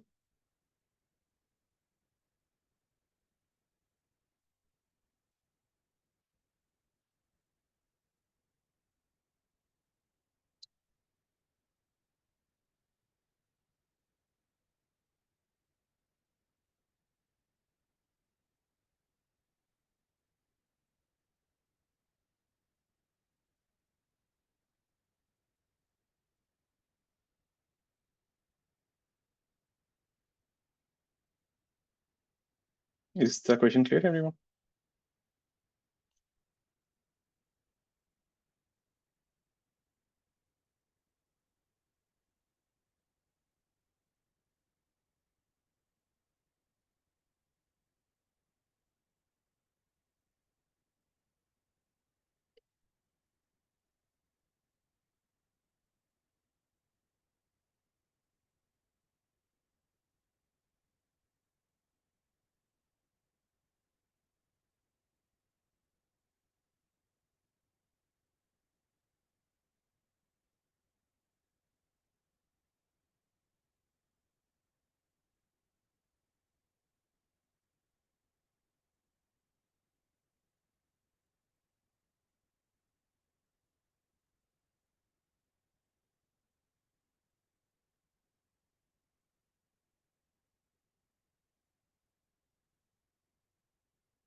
That we don't know, Purocha. So you have to give me both the cases. Remember a bullet wala problem? Bullet hitting the thing. So you'll always get two cases.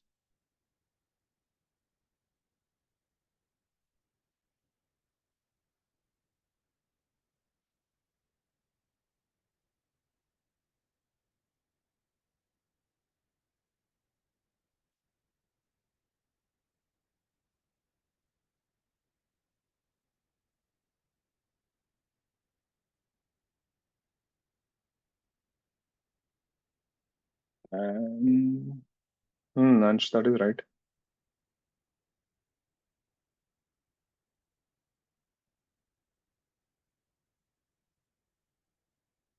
Okay, first part is fine. First part is easy. Look at the second part. That is the main one. Let's show me the first part. Case 1, mu0. The story is still the same. This guy is coming with speed u, and you're hitting at an angle theta. So this is your normal. What are the velocities? So this component will be u cos theta. This component will be u sin theta. Resolve this into two parts. So this whole problem becomes as if you have a ball coming down with u cos theta. And we know after collision, what will happen? It will go back with eu cos theta, right? And what about this component here? This will go u sin theta. That is unaffected, isn't it? The component perpendicular to the normal will not change. That is unaffected. So you're done. So your final answer will look when you add these two. So when this ball is going away, your horizontal component is u sin theta. Vertical component is eu cos theta. So you are going away like this with v. This angle is your phi. So tan phi will be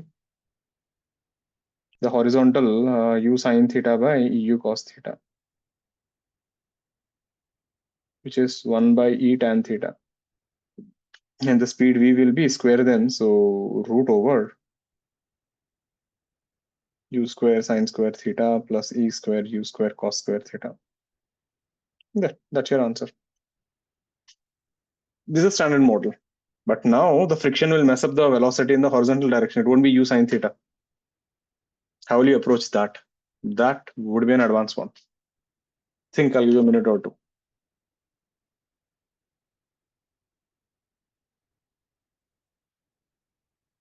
This is a standard model, a pretty good mains level question. There you can expect it.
You have to use impulse.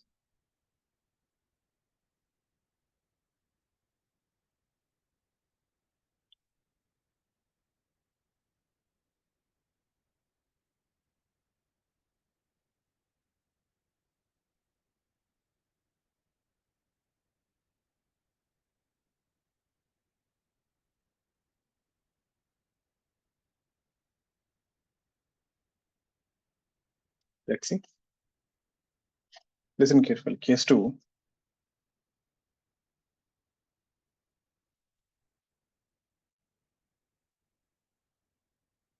So before collision, these are your speeds: u sin theta, u cos theta. during collision, if you look at the forces, we have normal reaction and we have friction backward. Here both N and F are impulsive.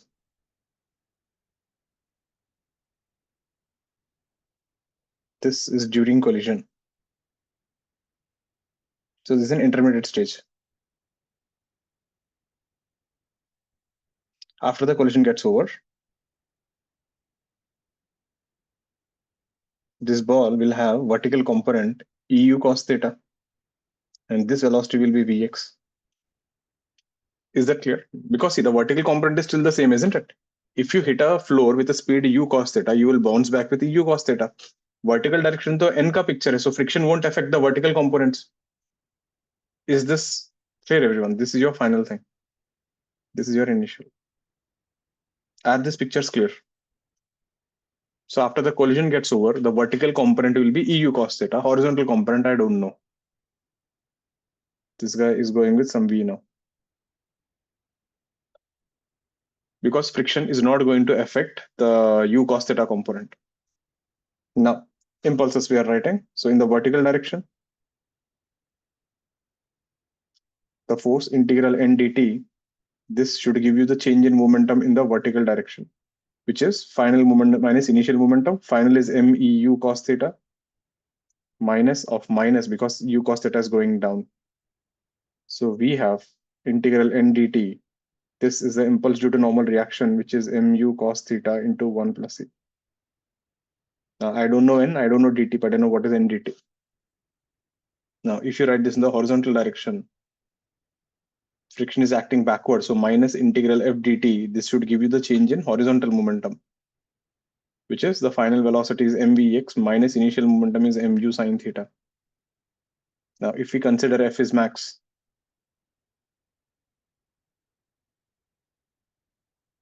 then we can write f max is equal to mu n. Then this equation becomes integral mu n dt will be mvx minus mu sine theta. Take this n dt and substitute here. Mu cos theta 1 plus e is equal to mvx minus mu sine theta. From there we'll get vx. I'll show you in the next page. Have a look at this.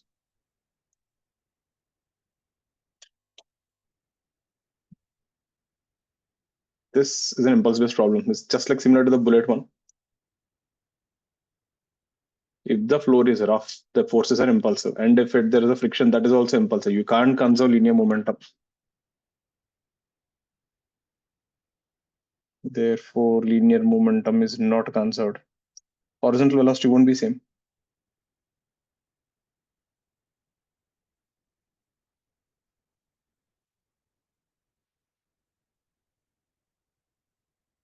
Please have a look at the equations.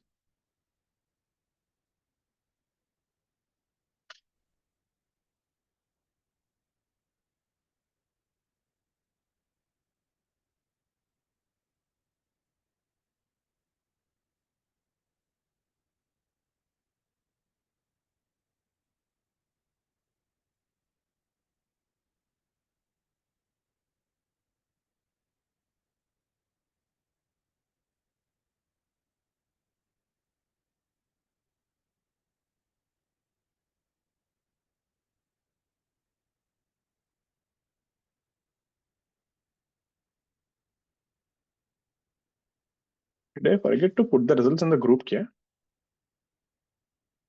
Did I keep the recent results? No, I forgot in your group. Shit. I posted it in the other group. The Centromus ka test is online. Huh? Forgot, right? Shit. Today was the deadline. Did you guys see the paper? No? I'll extend it one day more. I thought I sent it in your group. I forgot. I sent it in the other group.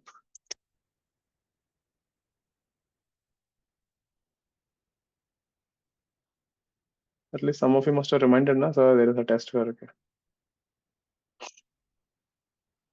Okay. In case you have not given it, I am extending it by one more day. So do give it by tomorrow. Technically, today was the deadline. I posted it in another group. I thought I sent it to you also. I forgot. Okay, no problems. Yeah.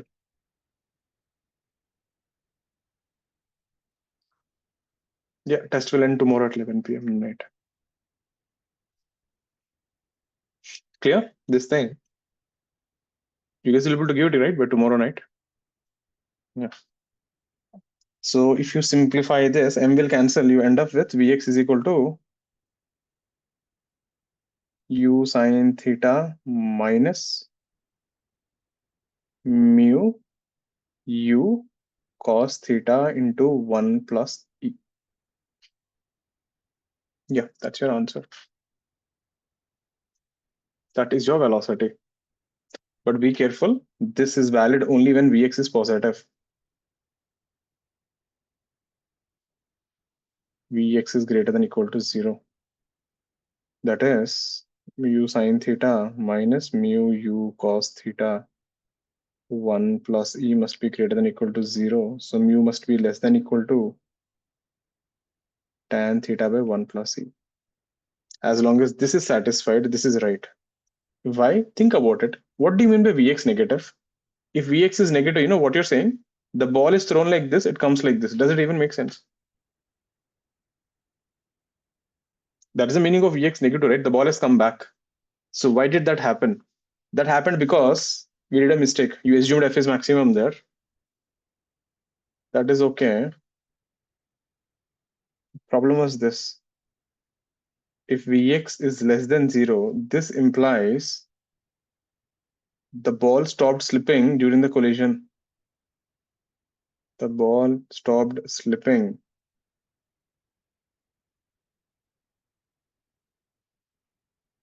During the collision, and friction became 0 in the middle.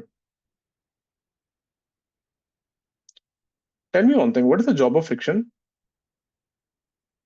The job of the friction is to oppose relative motion.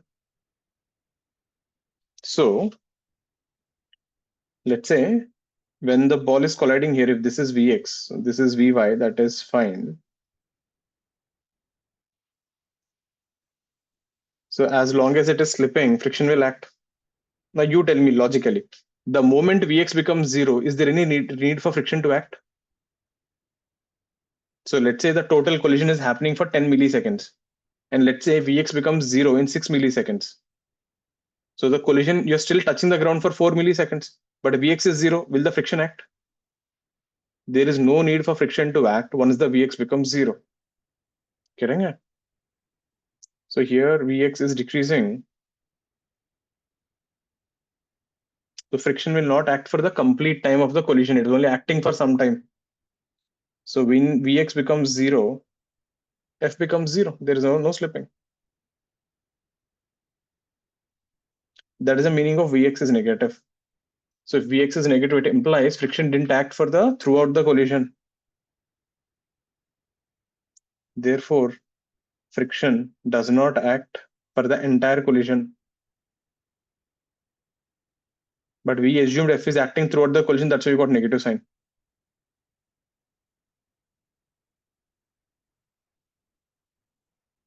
So friction ka job is to make sure relative velocity is 0. The moment Vx becomes 0, my job's done. I'll stop acting. Is that making sense?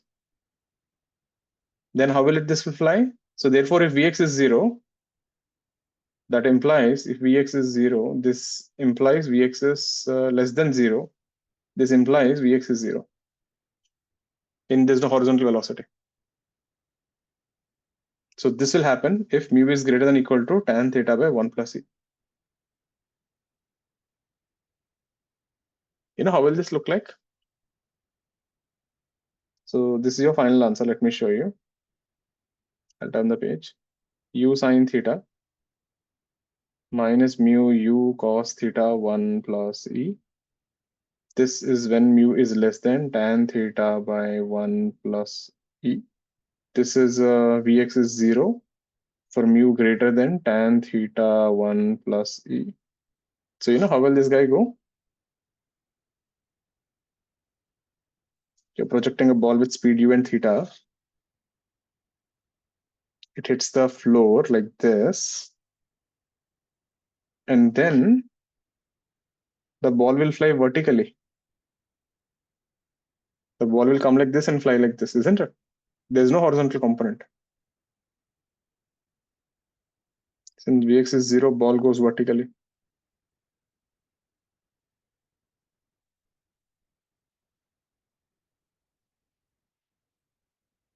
Is that clear, everyone? So phi becomes 0. There's only Vy component, there's no Vx. Do have a look at the steps.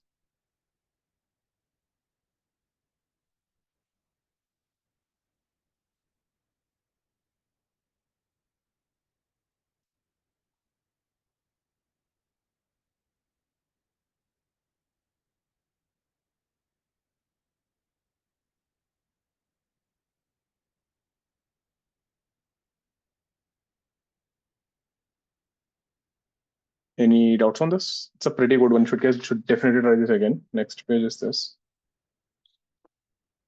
This is what makes this an advanced question, especially the second part. Meaning, think about it. Vx negative doesn't make sense, right? So you got Vx negative under the assumption the friction was acting for the entire collision. Means even after the Vx became 0, friction didn't stop acting. That's what you assumed and solved it.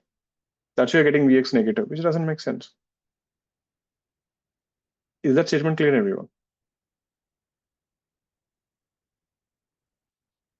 If you use the formula of an object dropped vertically, what do you mean by that? I didn't understand. Means you're just going to drop like this, then friction won't act, right? There is no horizontal velocity. The friction is 0. There's no need for it to act. No. The reason friction is coming is there's a relative velocity between the surfaces. So friction doesn't care. All clear with this?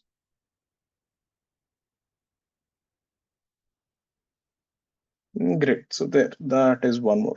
That would be the last one for the day. So next class, when we catch up, we will do a few more problems on oblique, and then we'll do something called variable mass system, rocket propulsion and stuff. Next class, we are going to wrap up the chapter. The next Tuesday, we'll be done with this. And next Thursday, we'll start off with rotation mechanics. So do start solving with whatever we have done today. You can handle everything. So do finish your booklet material, whatever you're doing, complete it by at least next Thursday. Okay, so that will wrap up for the day. So if you have any doubts, any questions, you can stay back and ask, or else you're free to leave. So take care, stay safe.